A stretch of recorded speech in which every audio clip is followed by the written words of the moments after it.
The swing in this video was taken from a D3 tournament here in Texas last weekend, and the hitter I'm looking at here is somebody that caught my eye as somebody that actually has a pretty good deal of bat speed and looks to be really aggressive in the box.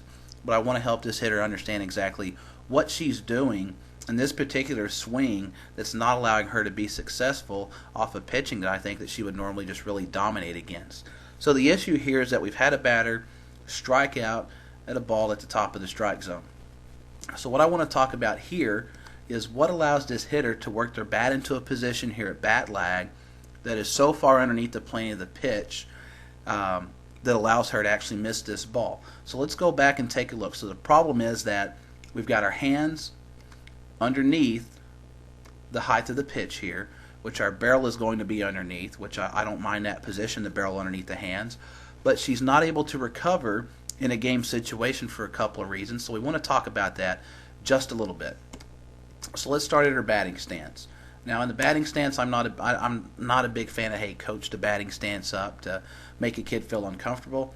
What I notice immediately is in the batting stance that we have the back elbow underneath the front elbow during our stance. So what I see the hitter do as she goes into her negative move, which I like this position, is that during her negative move she actually gets the back elbow on top of the lead elbow just very slightly. This is a critical position during the swing. At contact, we're going to be at a position where the lead elbow is going to be higher than the back elbow. So what we want to do is have momentum, and we want to have a force that allows us to turn our barrel and turn our shoulders into a position where it allows us to easily get the back elbow underneath the lead elbow at contact. We want to have a lot of force and accuracy when we get there. So if I go back to our hitter's negative move, as you see, as she's still going onto her back leg, she's getting the elbows set into position. I like the lead shoulder and the back shoulder relationship here. The only issue I have with this is that she's not able to maintain this position into toe touch. If you see here, she's just done the move too soon. What I would recommend for this hitter is to keep the hand sitting right here until we get to the negative move. We don't want to try to wrap the bat into the negative move because it's important to have the lead elbow higher than the front elbow and the back shoulder higher than the lead shoulder at toe touch, which is something that she doesn't maintain here. If you notice here at toe touch that she's got the shoulders just about leveled out, and she's fallen into a position where the back elbow has worked underneath the lead elbow here. A position of weakness as opposed to a position of strength about right here during her swing.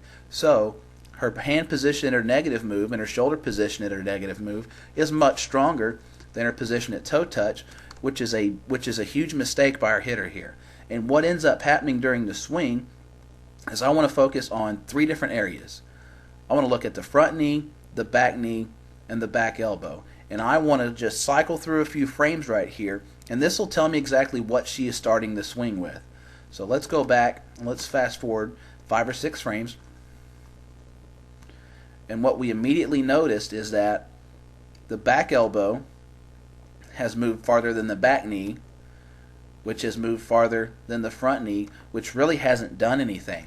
As the heel begins to plant, as our hitter drops the heel right here, I don't mind the back elbow moving in to the slot right here, but I need it to be moving because the front knee and the front hip go into rotation in this direction.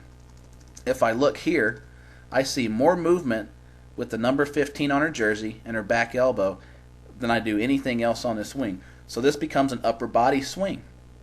One of the reasons this becomes an upper body swing is if you focus in on our hitter's back foot, as the front heel begins to lower to the ground, we don't see any release of weight from the back foot, so the hitter begins to turn without releasing any weight off of the back foot until this position, and eventually never gets the back foot into a position.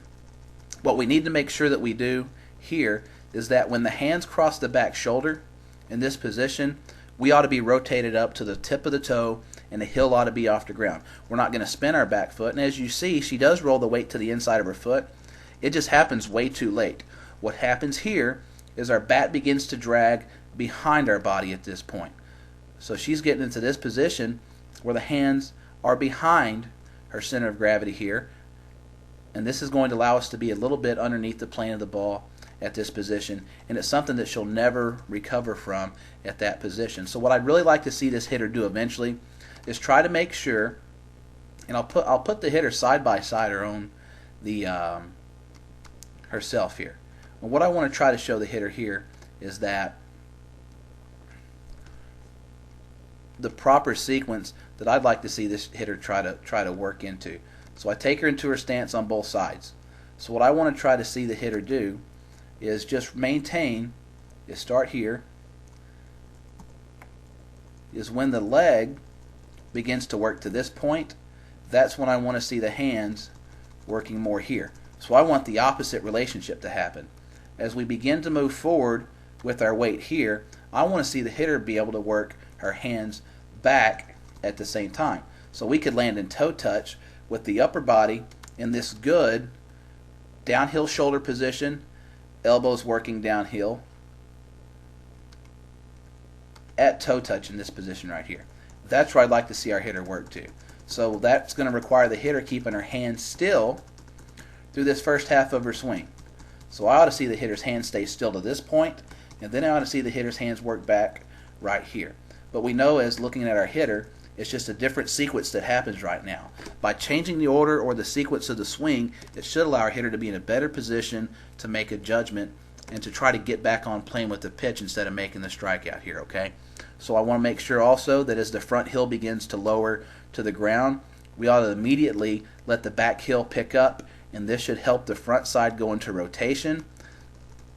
And if we had the back elbow a little bit higher than the front elbow as we get to toe touch and the shoulders downhill at toe touch instead of uphill, and in a weak position here, it should allow us to make better decisions and allow ourselves to get on top of the ball here to where I've got the lead elbow a little bit higher and I've got the bat head a little bit higher, and I'm able to turn the bat head up higher near the shoulder instead of turning it near the belly button right here during the swing. Again, I really like what the hitter does, and this is why I wanted to analyze this hitter, is because she does some really good things and she stays aggressive during her swing.